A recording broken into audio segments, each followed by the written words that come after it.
మా నాన్నగారికి ఆ. రామాయణం అంటే ప్రాణం. ఆ. ఆయన శివభక్తుడు, స్మార్తులం, కానీ వైష్ణవం పైన అభిమానం. రాముడికి వాళ్ళ అమ్మగారు కస్తూరి తిలకం పెట్టింది, అంతేగాని బొట్టు వైబొట్లు పెట్టలేదు. మా ఊరిలో కాకునూరులో మా నాన్నగారి చేత ఆ రాముడు ఒక రామాలయం నిర్మింపజేసుకున్నాడు. నా చేత కూడా రామాయణం పైన పిహెచ్డి చేయించాడు. నా సిద్ధాంతం అంతా కూడా రామాయణమే. శ్రీరామ జయం. రాముడు లేకపోతే నరుడు వానరుడుగా మారతాడు. మనం వానరులంగా మారకుండా వానరులను కూడా సంస్కరించిన రామనామం తలుచుకుంటే శ్రీరామ జయం. అందుకే శ్రీరామ జయం. అంటే మన దగ్గర ఉన్న 4 వేదాలు, యజుర్వేదం, సామవేదం, అధర్ణ వేదం, ఋగ్వేదం. ఈ 4 వేదాల్లో ఒక్కొక్క దానికి ఒక్కొక్క ప్రామాణిక ఏది గురుగారు? ఇదేని బేస్ ఉంటాయి? ఋగ్వేదం మొదటిది, యజుర్వేదం రెండవది, సామవేదం మూడవది, వేదానికి త్రయి, వేదం 4. వేదానికి త్రయి అన్న పేరుంది. వీటిల్లో మళ్ళీ ఒక్కొక్క దానికి శాఖోపశాఖలు. మీరు ఇందాక అన్నారే ఆగమశాస్త్రం, వేదం, ధర్మశాస్త్రం. వేదం కూడా మళ్ళీ ఇంత వేరువేరు విభజన. వైకాసన శాస్త్రం అంటారు కదా గురుగారు, ఇది దేని విఖనస శాస్త్రం ఆగమ శాస్త్రాలలో ఒకటి, ఓకే, వైష్ణవ ఆగమాలలో ఒకటి. విఖనసుడు అన్న మహర్షి గోళ్లతో తొవ్వి ఏదో కథ చెప్తారు వాళ్ళ దాంట్లో, అలా వచ్చిన ఆ శాస్త్రం ఒకటి.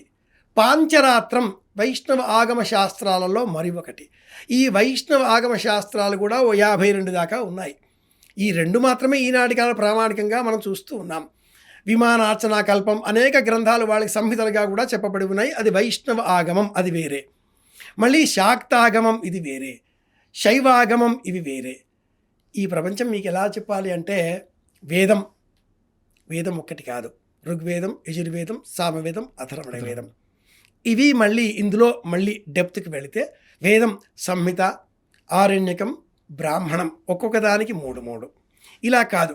మళ్ళీ ఋగ్వేదం అనేక శాఖలు, 10 శాఖలుగా, యజుర్వేదం కృష్ణ యజుర్వేదం, శుక్ల యజుర్వేదం 2 శాఖలుగా, సామవేదం 100 శాఖలుగా, అన్ని శాఖలే వేరువేరుగా వేరువేరుగా. పఠన పద్ధతి వేరు, వ్యాఖ్యాన పద్ధతి వేరు, విశ్లేషణాత్మకంగా చెప్పే వ్యాకరణాంశాలు, నిరుక్త పద్ధతితో వచ్చే అర్థాలు వేరు. ఒక్క పదం ఉంటే ఆ పదం అక్కడ అదే పదం ఉండాలి, మారడానికి వీల్లేదు. ఇన్ని వేల సంవత్సరాలుగా ఒక జాతి మొత్తం జీవితాన్ని అంకితం చేసి ఉదాత్త అనుదాత్త స్వరిత ప్లుతములు కూడా తేడాలు లేకుండా వేల సంవత్సరాలుగా కంఠోపాఠంగా తెచ్చిన ఈ విద్యని ఇప్పుడు కాగితాల్లో ప్రింట్ చేసి యంత్రాల్లో ముద్రించి ఇలా వింటే వచ్చేస్తుందా? పంతులు గారు లేకుండా టేప్ రికార్డర్తో సత్యనారాయణం చేసుకుంటే తృప్తి కలుగుతుందా? డ్రైవర్ లేకుండా బస్సు నడుపుతామా? మానవ రహిత ఏరోప్లేన్లని ప్రయోగిస్తున్నాయి ఇప్పుడు 2 దేశాలు, ఈ దేశం మీద ఆ దేశం మీద. చూస్తూ ఉన్నాం, క్షిపణులు ఏమో వేసుకుంటున్నాం మానవులు లేకుండా. మనం కూర్చుంటామా ధైర్యంగా? డ్రైవర్ లేడు, తీసుకుపోతుందిలే అంటే ఒళ్ళు వణకదు. సుఖము, సంతోషము, ఆనందము అనే 3 పరిశీలించిన ఈ అనాదిగా ఉన్నటువంటి భారతీయ సనాతన ధర్మం వైజ్ఞానిక ధార శరీరానికి, మనస్సుకు, ఆత్మకు అనే విభజన చేసి శరీరానికి కలిగేదాన్ని సుఖం అన్నది. ఏసీ వేస్తే సుఖం, విదేశాలకి వెళితే సుఖం, డబ్బు సంపాదిస్తే సుఖం, బంగారు ఉంగరాలు పెట్టుకుంటే సుఖం. మీరు గమనించారో లేదో, నేను ఏ ఉంగరాలు పెట్టుకోను, ఏ గొలుసులు మెడలు విపరీతంగా వేసుకోను. దేవుణ్ణి భయపెట్టే పూజలు చేయొద్దు అంటాను. సుఖం శరీరానికి, సంతోషం మనస్సుకు. దేవుణ్ణి భయపెట్టే పూజలు చేయరాదు. అందరం చేస్తున్నది అదే పని, లోకంలో ఇప్పుడు అందరూ చేస్తున్నది అదే పని. అంటే భయపెట్టే పూజలు అంటే ఎలాంటివి గురుగారు? ఒక చెంబులో పాలు, పెరుగు, తేనె, నెయ్యి, పంచదార, పంచామృతం కలుపుకొని ఒక ఆవిడ వచ్చి స్వామివారి మీద సమర్పించి చిన్నపాటి చిట్టా జాబితా ఏకరువు పెడుతుంది. కోరికల చిట్టా. ఓకే. దేవుడు భయపడిపోతాడు, ఓకే, నవ్వుతాడు. ఉన్నాడు, ఇది నమ్మాలి. మనలో విశ్వాసం ఉన్నాడు కాబట్టి తెచ్చింది. దేవుడి కోసం వినియోగించే వస్తువులు వేరే అమ్ముతారండి మార్కెట్లో. దేవుడి పూజా వస్త్రాలు వేరే, దేవుడి పూజ ఆయిల్ వేరే, పూజ ఆయిల్ వేరే. ఎందుకు మనం ఆయిల్ మనకి దీపం నూనె సపరేట్గా వచ్చేసింది కదా. ఆ దీపం నూనెతో మీ ఇంట్లో మీరు ఏదైనా వేపుడు ఫ్రై చేసుకుంటారా? మనం ఫ్రై అయిపోతామన్న భయపడతాం కదా. అంటే దేవుడికి వేరే చీప్. మరి ఎందుకు ఆయన అడిగాడు ఆయన మీద దీపం పెట్టమని? కరెక్ట్. మనం కాఫీ తాగుతాం, టీ తాగుతాం, కూల్ డ్రింక్ తాగుతాం. మీరు మంచి అలవాట్లు ఉన్న వాళ్ళు కాబట్టి మజ్జిగ తాగుతారు. ఈ 4ని ఒక గ్లాసులో పోసుకొని తాగుతారా? తాగం కదా. పొట్ట సెప్టిక్ ట్యాంక్ కదా. మరి దేవుడున్నాడు, శివుడున్నాడు అని నమ్మిన మనం అన్నింటినీ కూడా కలుపుకొని పంచామృతాలు ఉంటే చెప్పేసేసి మహాశివరాత్రి నాడు మహాభక్తితో తెచ్చి శివుడి మీద పోస్తే శివుడు వణికిపోడు. భక్తులు పోయడం ఏంటి గురుగారు? మీ పండితులు కూడా, పురోహితులు కూడా పోస్తున్నారు కదా. ఇంట్లో సత్యనారాయణ వ్రతం చేసినా, ఇంకో వ్రతం చేసినా మీ పురోహితులే పోస్తుంటే ఇక భక్తులము పోయరా? అజ్ఞానం. పురోహితులది అంటే బ్రాహ్మణులది కూడా అజ్ఞానమేనా? అదే చెప్పబోతున్నాను. పాండిత్యం నేర్చుకొని పురోహితులుగా ఉంటున్నవారు. ఈ చర్చ మొట్టమొదట ఏం చెప్పాను? గంట వాయించడం, హారతి ఇవ్వడం, నివేదన సమర్పించడం, ఇది పూజాధికారులకు సంబంధించిన ప్రాథమిక జ్ఞానం. సత్యనారాయణ వ్రతం మనం చేస్తే సత్యనారాయణ స్వామి విగ్రహం పెట్టి దాని మీద తేనె పోస్తారు, పాలు పోస్తారు, పెరుగు పోస్తారు, అరటిపండు పిసుకుతారు పిసికి దాని మీద వేసి మొత్తం చక్కెర పోసి అయిపోయిన తర్వాత మళ్ళా చేసి పంచామృతం అంటారు అనమాట. అదే దేవుడి ప్రసాదం అంటారు. కరెక్టా? అది పంచామృతం బలవర్ధకం. ఓకే. అయితే అక్కడ ప్రాణ ప్రతిష్ఠ చేసిన పరమేశ్వరుడు వచ్చి కూర్చున్నాడు. ఈ జ్ఞానం కావాలి, అవసరమే అందరికీ కూడా. ఇగ్నోరెన్స్, ఇన్నోసెన్స్ రెండు వేరే వేరే పదాలు. ఇన్నోసెన్స్ అమాయకత్వం. బ్రాహ్మణులు, పురోహితులు, ఇతర కులాల వాళ్ళు, లెట్ మీ కంప్లీట్, మీరు పర్ఫెక్ట్గా నన్ను ఎక్కడ తీసుకురావాలో అక్కడ తీసుకొచ్చారు. కానీ మీ ముందు ఉన్నది professor Kakunuru Suryanarayanamurthy. Okay. Innocence, ignorance రెండు వేరే పదాలు. ఇన్నోసెన్స్ అయినటువంటి స్థితిలో ఇప్పటి బీద బ్రాహ్మణులు ఉన్నారు. I repeat and I underline బీద బ్రాహ్మణులు. ఓసీ రిజర్వేషన్ అన్న పేరుతో ఏ విధమైనటువంటి ఉద్యోగ అవకాశాలు లేకుండా ఒక కార్నర్కి తోసివేయడంతో కులం అన్న పేరిట పరంపరాగతంగా వచ్చేటటువంటి వృత్తిని అనుసరించేటటువంటి నేపథ్యంలో పరిపూర్ణమైన జ్ఞానంతో వచ్చే విద్యాభ్యాసం వేరు, అలవాటుతో వచ్చే విద్యాభ్యాసం వేరు.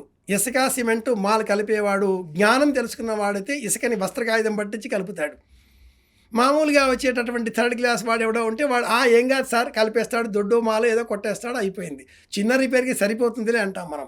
పెద్ద రిపేర్ అయితే ప్రొఫెషనల్ కావాలని కోరుకుంటాం. ఇంకా పెద్దది అయితే ఒక పెద్ద ట్యాంక్ తెప్పించి దాంతో మిషన్తో కలిపించుకుంటాం. అలాగే పాలతో అభిషేకం చేయాలి. చిన్న విరామం ఇచ్చి మంచినీళ్ళు పోసి ఆ తదుపరి కొద్దిసేపు విరామం మంచినీళ్ళతో కడిగిన తర్వాత పెరుగు, ఆ తర్వాత కొంచెం సేపు మళ్ళీ మంచినీళ్ళతో కడిగిన తర్వాత తేనె, నెయ్యి, నీళ్లు మధ్యలో వెంకటేశ్వర స్వామి వారి కళ్యాణోత్సవం చేసే నిత్యోత్సవంలో చేసే అభిషేకాలు తిరుపతి వాళ్ళు మన SBBC ద్వారా ప్రత్యక్ష ప్రసారాలు చూపిస్తున్నారు కదా, చూసి నేర్చుకోవచ్చు కదా అందరూ కూడా. మీరే ఇంత సమయాన్ని ఇవ్వరు, అరగంటలో వ్రతం అయిపోవాలి అంటారు. చేసే మీకు చిత్తం శివుడి మీద ఏమంటారు, చిత్తం పాదరక్షల మీద, చూపు దేవుడి మీద అని చెప్పి వచ్చారా రండి, టిఫిన్ చేయకుండా వెళ్ళి మామగారు మీరు కూర్చోవాలి, మొన్న మాట్లాడారు, ఏమిటి శివారి హారతి ఇచ్చేయండి, పంతులు కథ షార్ట్గా చెప్పేసి చుట్టాలు వచ్చారు. షార్ట్గా స్వీట్గా చెప్పే పండితులు కూడా ఫింగర్ టిప్స్ మీద వేలు లెక్క పెట్టచ్చు గురుగారు. ప్రతి ఏటా ఒక 10 ఇళ్లల్లో సత్యనారాయణ వ్రతాలు చేసే పురోహితులు, పండితులు మళ్ళా వచ్చినా కూడా సత్యనారాయణ వ్రతం 5 కథలు చెప్పాలన్నా మళ్ళీ పుస్తకం చూడాల్సిందే. పుస్తకం చూసైనా సరిగ్గా చెబుతున్నారా అంటే అది కూడా ఉండదు అనమాట, సరిగ్గా ఉండదు. మరి వీళ్ళేం పండితులు అంటారు? అందరూ జర్నలిస్టులు, నాగరాజు లాంటి జర్నలిస్టులు కాదు కదా. మళ్ళా నన్ను ఎందుకు మైక్ ముందు కూర్చున్న వాళ్ళందరూ జర్నలిస్టులేనా? ఓకే, కాదు కదా.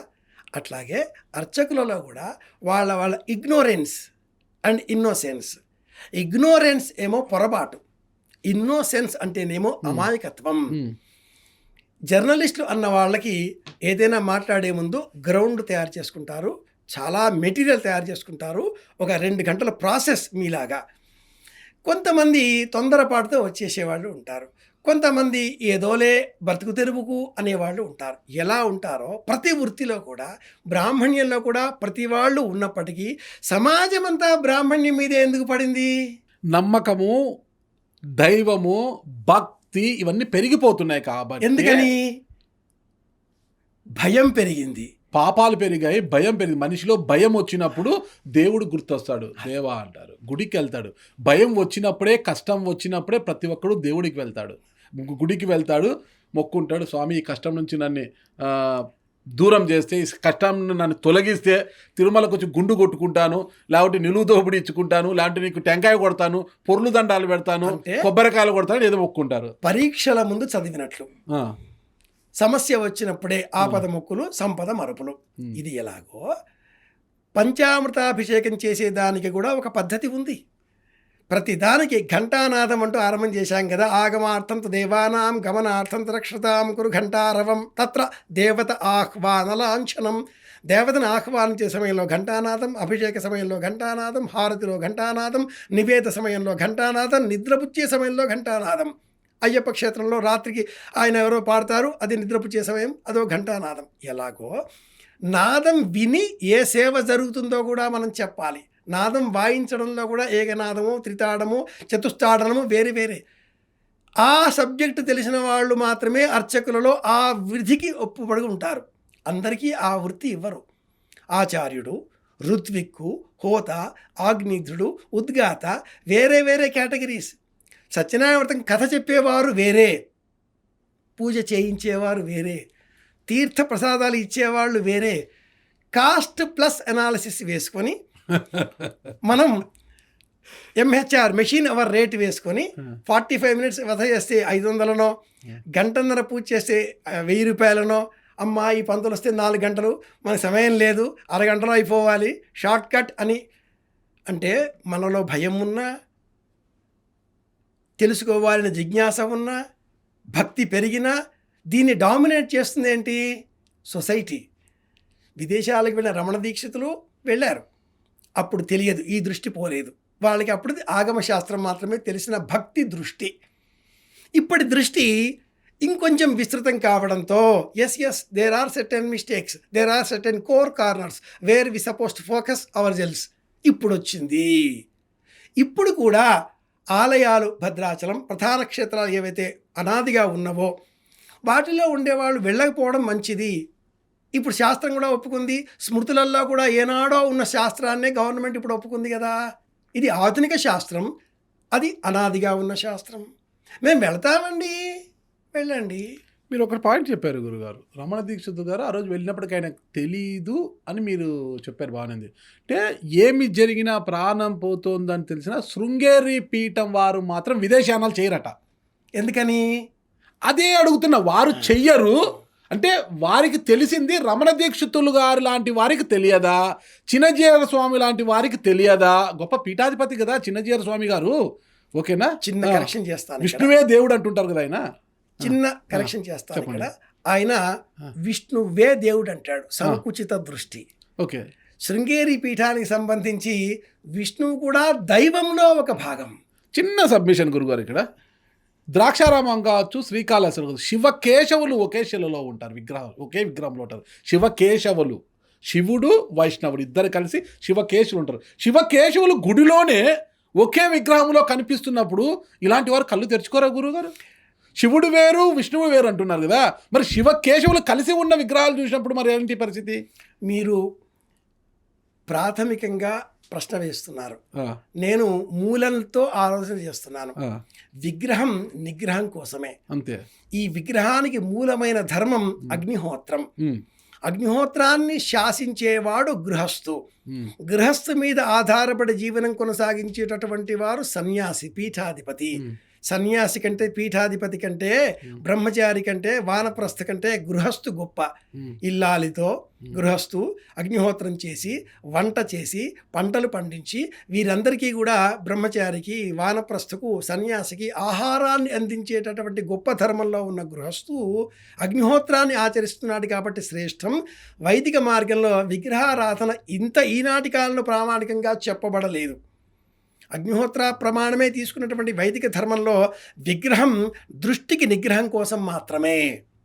ఆ దృష్టిలో కూడా ఈ విగ్రహంలో అగ్నిహోత్రాన్ని స్థాపించిన తర్వాత, ప్రాణ ప్రతిష్ఠ చేసిన తర్వాత, ఆ తర్వాత ఏర్పడ్డవే శివ విష్ణు భేదాదులు. మీరు తర్వాతి కాలంలో ఆలోచన చేస్తే ప్రాథమికంగా నేను మీకేం చెప్పాను? స్త్రీ పురుషాచింత ఏవీ లేవు. అథవా నిష్కళం ధ్యాయేత్ సచ్చిదానంద లక్షణం. భగవంతుడు అన్న శబ్దాన్ని డు అంటే మళ్ళీ పురుషవాచకం. దైవం.